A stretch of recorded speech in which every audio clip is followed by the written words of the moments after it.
Hi കൂട്ടുകാരെ, ഇന്നത്തെ എൻ്റെ യാത്ര കാസർഗോഡുള്ള റാണിപുരത്തേക്കാണ്. രാത്രി ആലുവയിൽ നിന്നും കയറി അതിരാവിലെ തന്നെ കാഞ്ഞങ്ങാടെത്തി അവിടെ നിന്നും റാണിപുരം KSRTCയിൽ റാണിപുരത്തേക്ക്. എൻ്റെ ഈ യാത്രയ്ക്ക് മറ്റു യാത്രകളിൽ നിന്നും ഒരു പ്രത്യേകതയുണ്ട്. എന്തെന്നാൽ ഞാൻ ആദ്യമായി ഒരു ഇവൻറ്റിൻ്റെ കൂടെ യാത്ര ചെയ്യുന്നു. ഗോ ട്രിപ്സ് ആൻഡ് ട്രക്ക് എന്നാണ് ഈ ഇവൻറ്റിൻ്റെ പേര്. സന്ദീപേട്ടനാണ് ഈ ഇവൻറ്റിൻ്റെ ക്യാപ്റ്റൻ. ഞങ്ങൾ ഒരു 30 പേരടങ്ങുന്ന സംഘമാണ് റാണിപുരം ട്രക്ക് ചെയ്യാൻ വന്നിരിക്കുന്നത്. നല്ല ക്ലൈമറ്റായിരുന്നു അവിടെ. വെയിലും മഴയും മഞ്ഞും കോടയും എല്ലാം കൊണ്ടും സന്തോഷം കൊണ്ട് മനസ്സ് നിറയുന്നൊരു ക്ലൈമറ്റ്.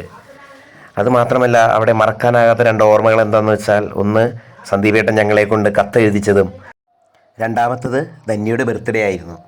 ആരും അറിയാതെ ഒരു കേക്ക് സന്ദീപേട്ടൻ കയ്യിൽ കരുതിയിരുന്നു.